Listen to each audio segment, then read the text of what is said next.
Check this out. Not every comic book superhero can shoot energy beams from their hands, control the elements, or leap tall buildings in a single bound. Some of the more popular ones barely have what we would call superpowers. They possess extraordinary stamina and incredible fighting abilities that they have honed through hard work and intense training. From the 1930s to the 60s, most of those non-powered characters were championship boxers or Olympic athletes. They may have added things like wrestling or possibly gymnastics to their combat repertoire, but those are the combat arts that folks knew about in that time period. In the 1970s, Bruce Lee and the Kung Fu explosion took over popular culture, and bam! Suddenly, it seemed as if every heroic character in TV, movies, books, and so on was some sort of martial arts master. Comic book publishers were quick to tap into this, creating new characters or doing retcons of existing characters. A retcon is when you go back and change something in the past in order for it to work in the present. While Bruce Lee did spearhead the martial arts movement in the 1970s, karate, judo, kung fu have been mentioned or demonstrated in films and TV since the 1940s and 50s. Judo is featured heavily in James Cagney's 1945 film Blood on the Sun. The 1950s TV detective Peter Gunn had an episode about a martial artist, a Korean War veteran, as the main protagonist.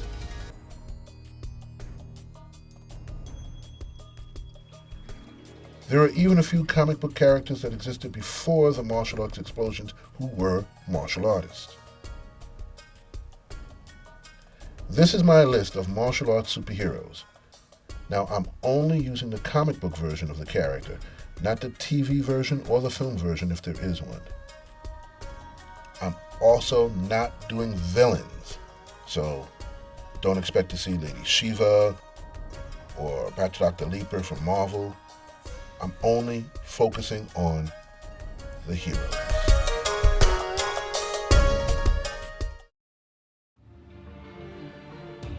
Daredevil, Marvel Comics Group. Created in 1964 by Stan Lee and Bill Everett and then further developed by Wally Wood, he is one of the characters who were retconned into being a martial artist later on.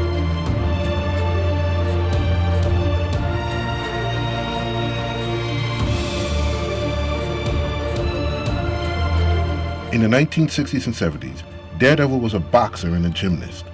Combining the two, he was a really good scrapper. He would punch, backflip, kick, throw, or whatever in all of his fights. In the 1980s, Frank Miller took over the book and introduced ninjutsu and Japanese martial arts into the series. Suddenly, Daredevil was trained by a blind ninja master named Stick, and he fought a ninja clan called The Hand. This made the book more popular and has continued with the character even though other writers and artists have taken over the stories. Another interesting bit about this character is that he was never the biggest or baddest person around. He would often get the royal schnoogies beaten out of him, but he would never give up. His techniques may not win the battle, but it was often by his sheer force of will.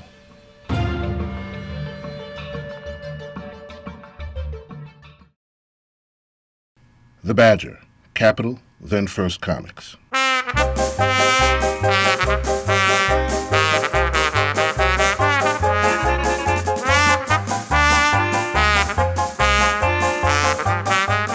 Created by Mike Baron in 1983, The Badger was crazy, plain and simple. He was a Vietnam vet who suffered from multiple personalities. One of these personalities was a costume martial artist named the Badger, who could talk to animals, and he was also supposed to be a 4th or 5th degree black belt in Shorin karate and other arts. Based in Wisconsin, he rarely fought supervillains.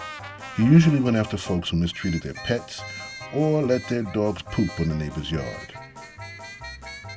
The Badger was certifiably insane. He called everyone Larry, and he imitated Curly of the Three Stooges while fighting. And did I mention that he escaped from the mental institute?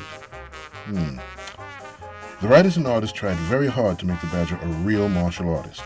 They used the name of actual martial arts systems, dropped the names of real martial artists, and used real martial art terms. The problem was that they probably never took an actual martial arts class. So quite often, they said the wrong techniques, or the characters were doing the wrong things. They had the names right, but the techniques weren't quite the right ones. For example, there was a story where the Badger was training in Chinese Kung Fu. Well, all the students were Japanese-style gis, and the teachers were all called sensei.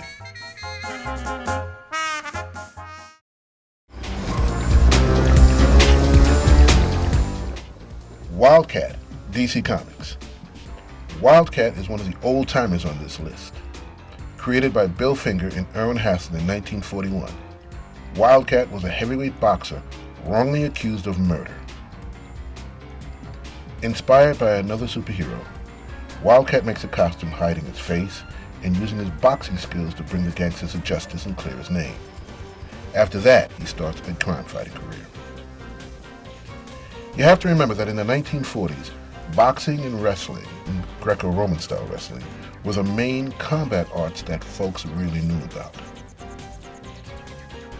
In the DC mythology, Wildcat is also responsible for training some of the younger superheroes, and in some stories, he also trained Batman.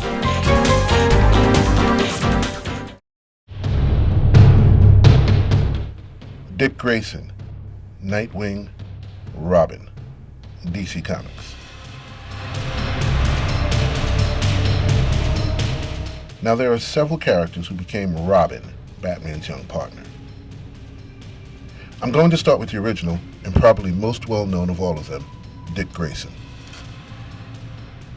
Created in 1940 by Bill Finger and Bob Kane, Dick Grayson was the 8-year-old son of a family of performing acrobats known as the Flying Graysons.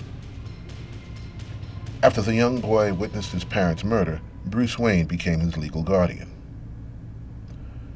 Combining Batman's training in hand-to-hand combat, again in the 1930s and 40s it was boxing and wrestling, with Grayson's acrobatic skills, Robin becomes Batman's sidekick and a formidable crime fighter.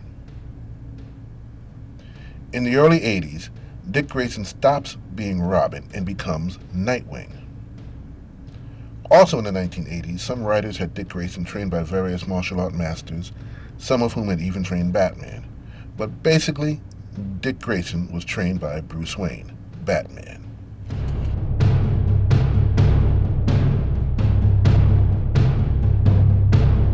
As I said, there are others who have become Robin, such as Jason Todd, Tim Drake, Stephanie Brown, and Carrie Kelly. The current Robin is Damian Wayne, the son of Bruce Wayne and Talia, the daughter of Ra's al Ghul, who was the head of the League of Assassins. The League of Assassins is the most dangerous cult in the DC universe. Think of them as super ninjas. Well, Bruce was unaware that he had a son, so Damian was trained by Talia and the League of Assassins in various forms of martial arts, so he would become the perfect assassin. In any case, Damian now lives with Bruce and is the current Robin. Since he was trained from birth, he is a high-level martial artist and fighter, and he has held his own against Dick Grayson and even Batman.